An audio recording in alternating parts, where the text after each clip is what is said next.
This is breaking news. 100 degrees on that day. So you don't have to stand in line in the sweltering heat on that day to cast your vote. That's why voting early is such an incredibly important option this year, or request an early mail ballot at your local county office. So take advantage of the early voting. You can go today, Saturday, Sunday, before the really, truly hot kicks in. So I'm encouraging everyone to do that. I cannot emphasize this enough. Extreme heat can be deadly. Dr. McDonald will share some details on how to spot a heat stroke in either someone you know or just someone you see at the workplace or on the street, and also how to avoid it in the first place. But very simply, the best way is to stay safe, to stay indoors with air conditioning. This is not the time to start training for the marathon, okay? Stay indoors. You'll get back on your normal schedules. Life will return, but this is a critically important week to be smart for you and your families. If you have to go outside, drink lots and lots of water. There are records on how much, if you're working outside, how much water you should be consuming by the hour. And avoid caffeine and alcohol. I know that's hard for a lot of New Yorkers, both of those or either of those. But listen, this is going to have an effect on your body and your overall health. Let's remember who we are as New Yorkers. We check on our neighbors, see if there's anything we can pick up for them, especially our older neighbors. Let them stay inside, or a mom with little children. Help everybody out. Take precautions, extra precautions with your own kids and pets. Absolutely do not leave them unattended in a hot car. Could be deadly. And be really nice and gracious to your local healthcare workers and emergency responders. They're out there in the same heat, and they're dedicating themselves to making sure that you are okay through this environmental health crisis. The next couple of days are going to be very uncomfortable, but by Thursday, we can celebrate the heat should break. In the meantime, New Yorkers, stay cool, stay hydrated. Most of all, stay safe.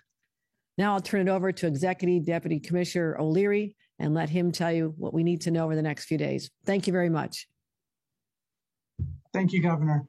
I'm Terry O'Leary, the Executive Deputy Commissioner at the Division of Homeland Security and Emergency Services. We've had a very active week in terms of weather, and unfortunately, we're expecting that to continue for several more days. This week started out with heavy rains across Western New York, the Finger Lake, and the Southern Tier. Over 3 inches of rain fell in parts of Livingston County, Rochester, and the rest of Monroe County. Yesterday afternoon, we had temperatures in the 90s and strong rainstorms swept across the state. Now we're entering the first prolonged period of extreme heat this summer. This weekend, the National Weather Service is forecasting that temperatures will rise and remain high through at least Wednesday.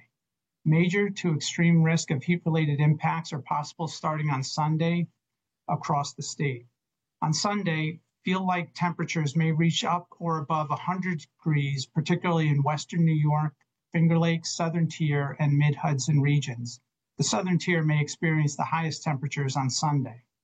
On Monday, feels-like temperatures will be 95 and maybe even up to 110 degrees across all of New York State, while overnight temperatures will be only at 70 to 85 degrees and even higher in the urban areas. There won't be much relief overnight. On Election Day, Tuesday, it feels like temperatures will range from 85 again to 105 or even 110 degrees statewide. Feels like temperatures will begin to lower into the 90s in certain portions on Wednesday, with relief finally coming on Thursday with temperatures back into the 70s or 80s. Here at the division, our Office of Emergency Management is working closely with our local partners statewide to provide any assistance that may be needed. State agencies are working together and are prepared to respond. To minimize potential impacts and reduce response times to heat-related events, New York City Transit will implement heat patrols to proactively increase track inspections and stage extra personnel in key risk areas, including power substations, machine rooms, generators, cables, and connections. To ensure functioning air conditioning, subway rail cars and buses are all being inspected prior to being placed into service. The Department of Public Service is tracking electric system conditions and overseeing utility response to any situations that may arise, and they have been in direct contact with all utilities to ensure they are preparing their systems for the extreme heat. New York's utilities have approximately 5,500 workers available to engage in damage assessment, response, repair, and restoration efforts across New York State for this event. DPS staff will track the utilities' work throughout the event and ensure utilities shift staffing to regions that experience the greatest impact. During heat events, New York State has the capacity for over 40,000 megawatts to be available. The New York State Independent System Operator will track, and in instances of low voltage or isolated power outages, they can shift resources as needed. Based upon current conditions, NYISO forecasts that there will be an adequate supply of electricity to meet demand throughout the coming week. Our latest summer assessment indicates that we will see approximately a load of less than 33,000 megawatts, well within available power. The Department of Ag and Markets has compiled important information as well, including preventative measures to help mitigate the effects of extreme heat on farm workers and farm animals, and they are working closely with partners at Cornell University's New York Extension Disaster Education Network to monitor any potential impacts of extreme heat on the agriculture section. The Office of Children and Family Services is taking a number of actions to ensure activities at residential centers, detention programs, and congregate care programs are all conducted in a safe manner during the heat. The New York State Department of Labor has released comprehensive guidance to help employers better protect outdoor workers during extreme heat and advises workers and employers to engage in extreme heat best practices. And these are just a few of the examples of the steps being taken at the state level, and we are continuing to partner with our local partners as well.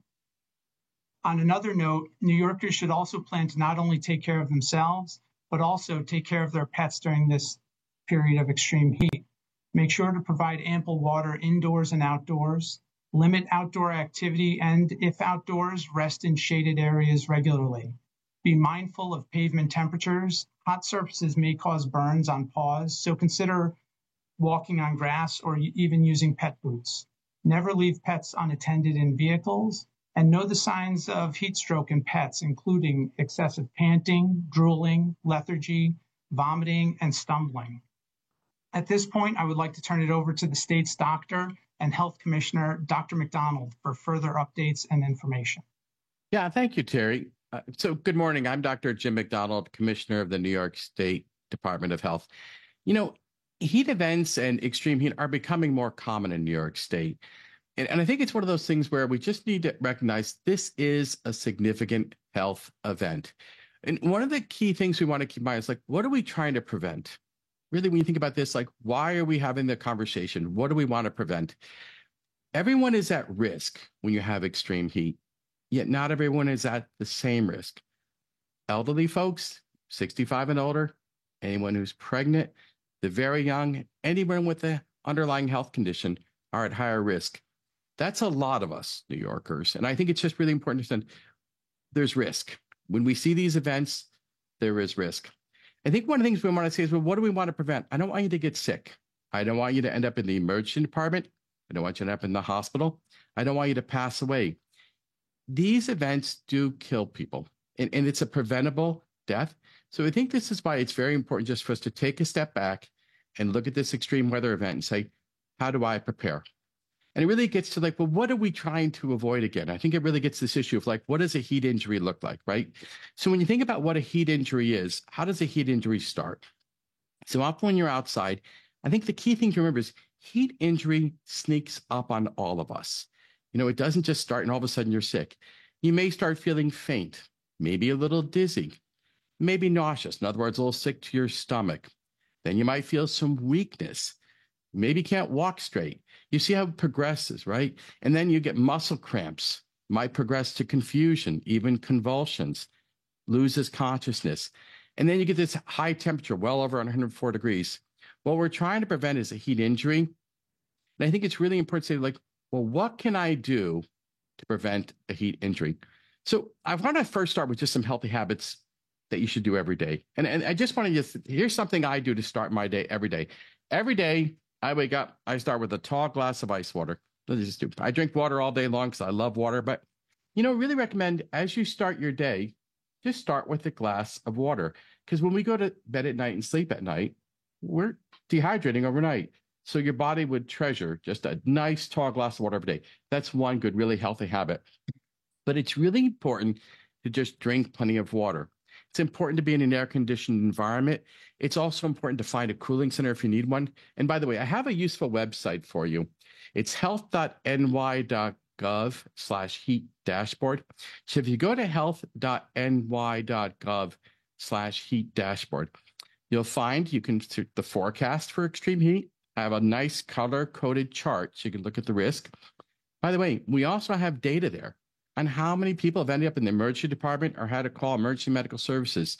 So if you like data, you can see that. But that web page is helpful. But let's talk about things we can do just to avoid getting dehydrated during the day. So when you think about water, how much water you need to drink, if you're outside on a hot day like, we're going to see here, really hot days, you need to drink a lot of water. Now, I have just to show you there, this is a little over a quart of water. It's really quite a bit when you look at it, right? But if you're outside working in the heat and you're outside doing something, you need to drink one of these every single hour. That's intentional work. And really, when we think about dealing with extreme heat events, we have to be very intentional about what we do. So one of these every hour is what you need to drink. Obviously, they're refillable, and tap water is just fine.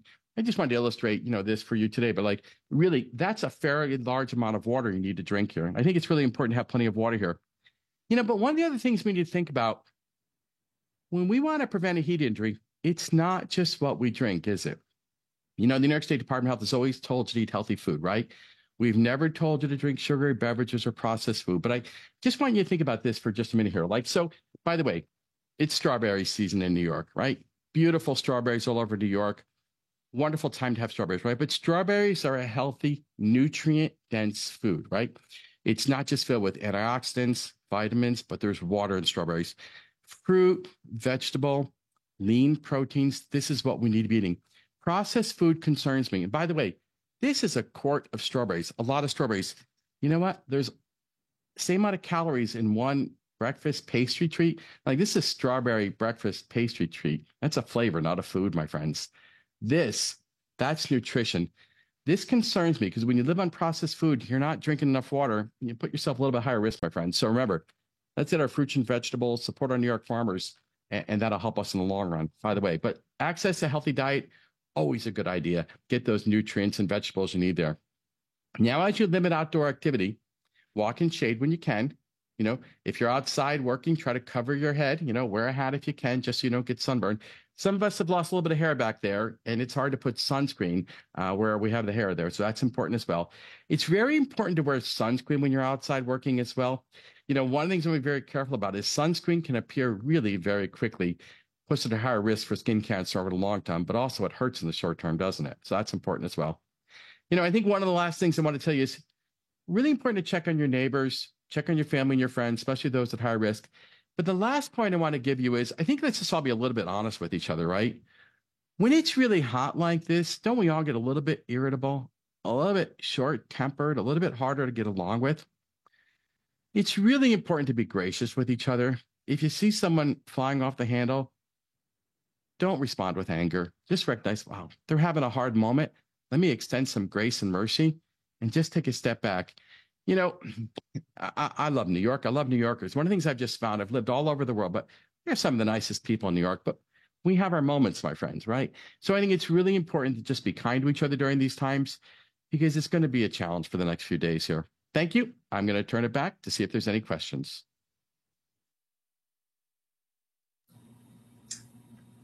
Thank you. We will now begin the Q&A portion of today's program. If you would like to ask a question, please use the raise hand function on your screen and we will call on you and unmute your microphone. Thank you.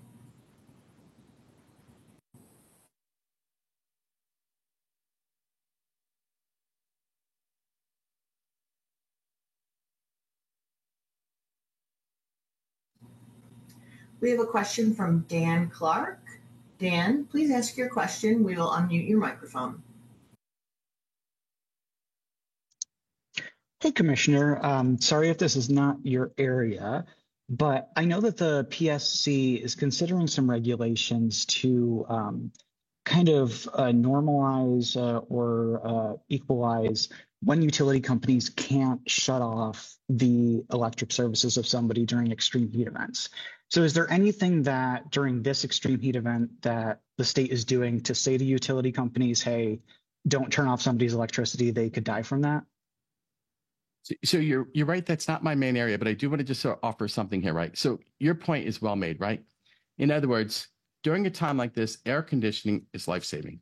So, I think it's really important. Most people who have these issues should be talking to their doctor to get that form filled out for the utility companies.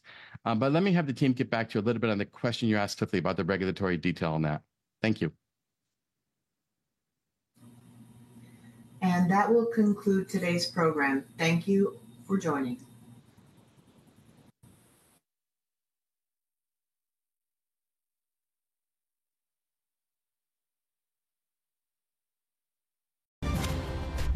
This has been breaking news.